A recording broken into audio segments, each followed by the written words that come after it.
यहाँ पहुंचा जैसे एयरपोर्ट पे मुझे पता चला कि जो one of the largest multiplex chain थी, उन लोगों ने बोला कि हम इसको नहीं कर सकते हैं क्योंकि बहुत पॉलिटिकल प्रेशर है और करेंगे तो पॉलिटिकल टर्मोइल आ जाएगा। तो हमने दूसरे मल्टीप्लेक्स से बात की, उन्होंने भी यही बोला कि सॉरी सर, बहुत पॉलिटिकल प्रेशर है, ऐसे नहीं कर सकते। हमारी आवाज को दबाने की कोशिश क्यों हो रही है?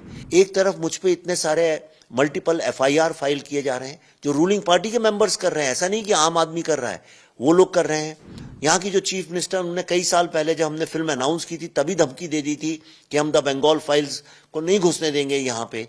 यहाँ पहुंचा जैसे एयरपोर्ट पे मुझे पता चला कि जो one of the largest multiplex chain थी, उन लोगों ने बोला कि हम इसको नहीं कर सकते हैं क्योंकि बहुत पॉलिटिकल प्रेशर है और करेंगे तो पॉलिटिकल टर्मोइल आ जाएगा। तो मैं समझ सकता हूँ कोई भी जो धंधा करता है वो क्यों चाहेगा कि उसके कांच तोड़ दे कोई और उसकी सीटें तोड़ दे। तो हमने दूसरे मल्टीप्लेक्स से बात की, उन्होंने भी यही बोला कि सॉरी सर, बहुत पॉलिटिकल प्रेशर है, ऐसे नहीं कर सकते हैं। और अगर हमें पहले से पता होता तो हम इतनी सारी टीम लेके, सारे एक्टर्स को लेके इतना खर्चा करके यहाँ क्यों आते। और direct action day Noakhali genocide और direct action day Hindu genocide और मुर्शिदाबाद की जो राइट्स हैं, उसकी फिल्म का ट्रेलर कहाँ लॉन्च होना चाहिए? कलकत्ता में ही होना चाहिए। तो हम आए तो मुझे पता चला, लेकिन मैं भी हारने वालों में से नहीं हूं, तो हमने कहा हम कहीं तो करेंगे। तो शायद पहली बार ऐसा हो रहा है, मेरा ऐसा अंदाज है कि एक फिल्म का ट्रेलर सिनेमा हॉल की जगह एक होटल के बैंक्वेट हॉल में हो रहा है। पर मैं ये जानना चाहता हूं हमारी आवाज को दबाने की कोशिश क्यों हो रही है?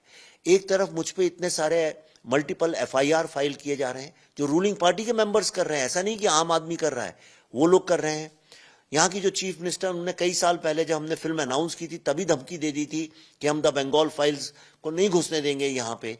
तो किस चीज से सरकार डरती है?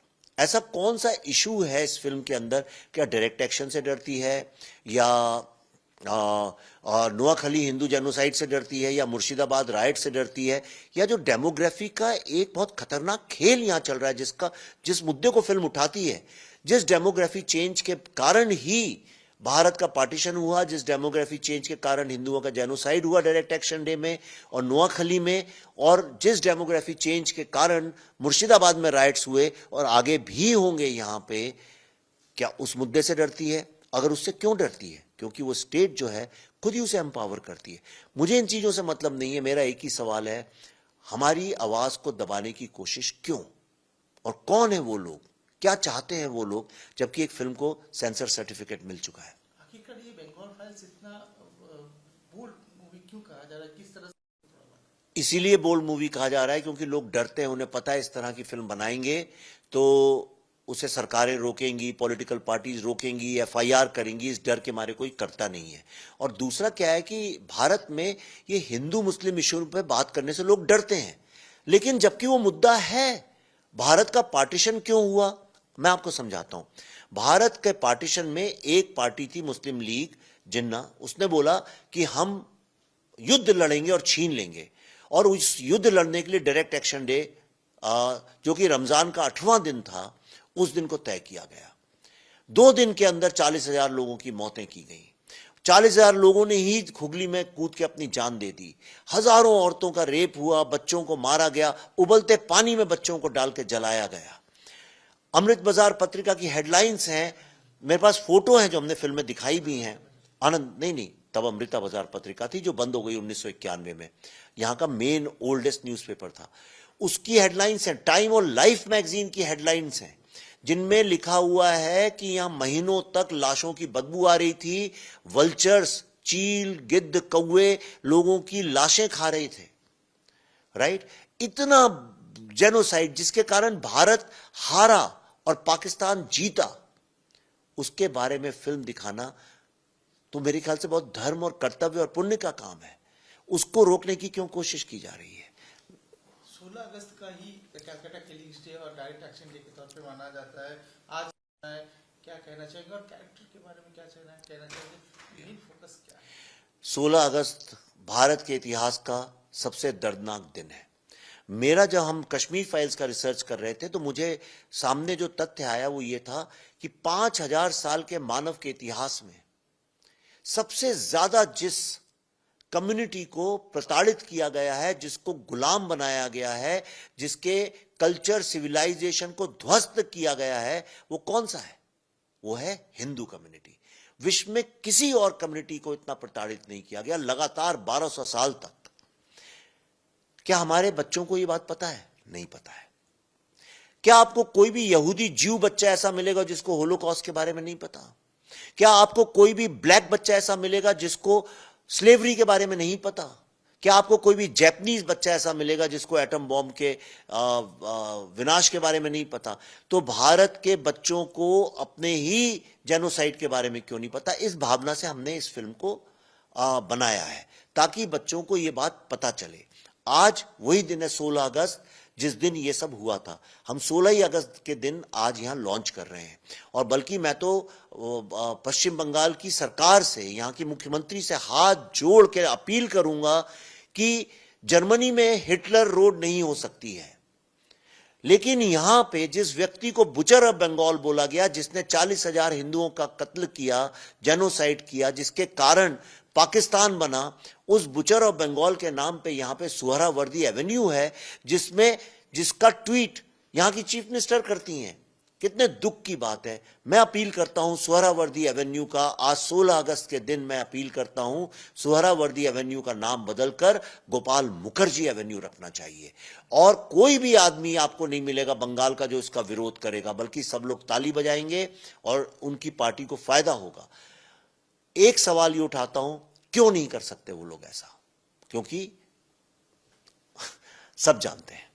लेकिन आपने सबसे बड़ा एक बात कही है कि डेमोग्राफिक चेंज, कि वहाँ पे झंडा जी जब वहाँ पे उत्तोलन हो रहा था उस जी टाइम उन्होंने भी इस मुद्दे को रखा है कि एक बड़ा सिक्योरिटी थ्रेट है जी। इसको देखते हुए क्या कहना चाहिए, क्योंकि आपने इस मूवी में भी अपना इस बारे में जिक्र किया है। देखिए, डेमोग्राफिक चेंज ही एक कारण है जिसके कारण भारत का विभाजन हुआ। ये सारा डायरेक्ट एक्शन डे इसलिए किया गया था कि यहाँ पे हिंदुओं की थोड़ी सी, बहुत ज्यादा नहीं, थोड़ी ज्यादा पॉपुलेशन थी मुस्लिमों से। तो जिन्ना और सुहरावर्दी ने एक प्लान बनाया, उन्होंने बोला इतने हिंदुओं को मार दो कि हमारी पॉपुलेशन ज्यादा हो जाए। गोपाल मुखर्जी जैसे महान हीरो लोगों के कारण, गोपाल पाठा भी बोलते हैं जिनके कारण ये नहीं हो पाया, तो उन्होंने वही एक्सपेरिमेंट नोआखली में किया। नोआखली में राजेंद्र लाल रॉय चौधरी जैसे महान हीरो थे जो 2 दिन तक लड़ते रहे, पर वो आखिर में उनका सर धड़ से काट के अलग कर दिया गया। और डेमोग्राफी चेंज के ही कारण भारत का विभाजन हुआ और हमारा इतिहास हमेशा के लिए बदल गया। डेमोग्राफी चेंज के ही कारण मुर्शिदाबाद राइट्स हुई हैं। डेमोग्राफी चेंज जो है ये गुंडे, मवाली, क्रिमिनल्स लोगों को इकट्ठा कर रहा है, और स्टेट गवर्नमेंट जो है वो एम्पावर करती है उन लोगों को जो कि fake ID card, fake voter card, fake Aadhaar card बनवाते हैं और एक वोट बैंक क्रिएट करते हैं। पर सबसे बड़ा प्रॉब्लम यह है कि जब ये इलीगल इमिग्रेंट्स जो हैं ये 10% होते हैं तो अपना हक मांगते हैं, 20% होते हैं तो वोटिंग राइट्स मांगते हैं, और जैसे ही 30% होते हैं एक अलग देश की डिमांड करते हैं, जो जैसा उन्होंने पाकिस्तान के साथ किया। इसीलिए प्रधानमंत्री जी ने ये चेतावनी दी है, इसीलिए मेरी फिल्म इस चेतावनी को देती है। आप जब फिल्म देखेंगे आपको खुद समझ में आएगा।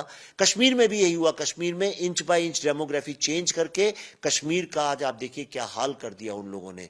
और मुझे डर है कि कहीं बंगाल का भी यह हाल ना हो, इसलिए मैं कहता हूं Bengal is the new Kashmir.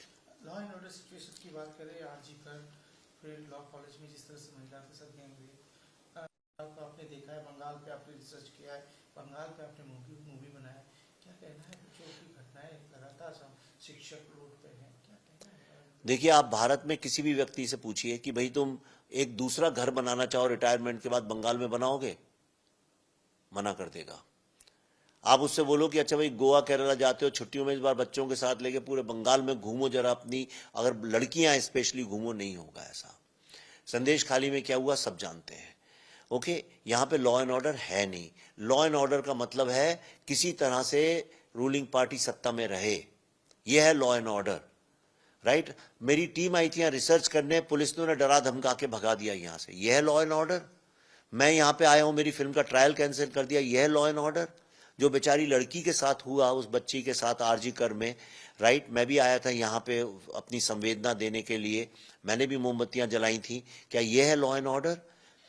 आज भारत में 2 कॉन्स्टिट्यूशन चलते हैं, एक कॉन्स्टिट्यूशन भारत का और दूसरा कॉन्स्टिट्यूशन यहां की सरकार का।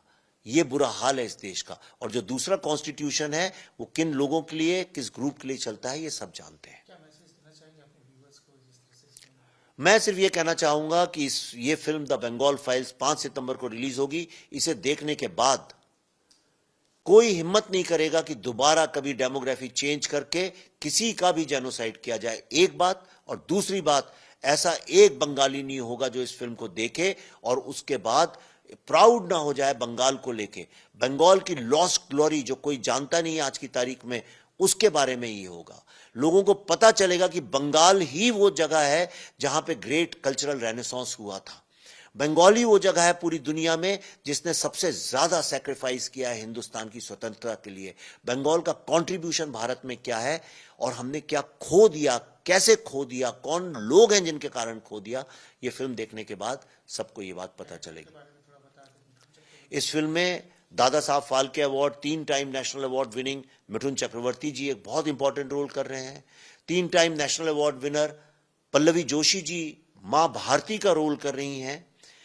2 time national award winner Anupam Kher Saheb इसमें काम कर रहे हैं।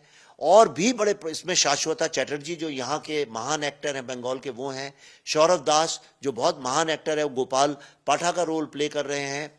देबू जो हैं वो भी बंगाली एक्टर हैं। देवेंदु वो राजेंद्र लाल रॉय चौधरी का कैरेक्टर प्ले कर रहे हैं। दर्शन कुमार बहुत महान एक्टर हैं, कश्मीर फाइल्स में थे, वो इसमें कश्मीरी पंडित का रोल कर रहे हैं। सिमरत कौर वो इसमें माँ भारती का यंग रूप रोल प्ले कर रही हैं। और 3 नेशनल अवार्ड मिलने के बाद राइटर डायरेक्टर मैं इस फिल्म को डायरेक्ट कर रहा हूं। इसमें पार्वती बाउल जी जो कि हेरिटेज है, नेशनल हेरिटेज, शांति निकेतन में उनका आश्रम है, उन्होंने खुद स्वेच्छा से इस फिल्म के लिए 2 बाउल गाने गाए हैं। और इसमें धन्य धन्यो गाना भी है।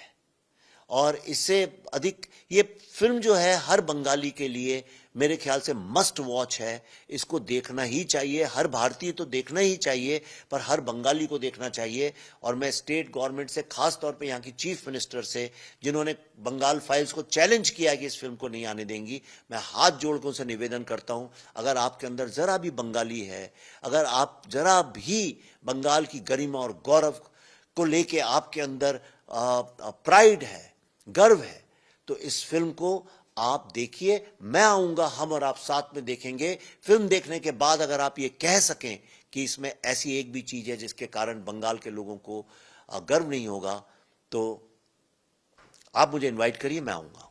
16 अगस्त के दिन, आज के दिन खेला होवे दिवस भी मना डिक्लेयर किया गया राज्य सरकार की ओर से, जबकि बड़ा कैलकाटा किलिंग डे है। बहुत दुख की बात है कि डायरेक्ट एक्शन डे, जिसको ग्रेट कैलकाटा किलिंग्स भी बोलते हैं, उस दिन को खेला होवे दिवस अनाउंस किया गया है। इससे दुख की क्या बात हो सकती है। It's a very sad commentary on Indian democracy. मेरा दिल बहुत दुख होता है। ईश्वर करे यहाँ की सरकार को सद्बुद्धि हो और वो इस तरह के काम ना करें।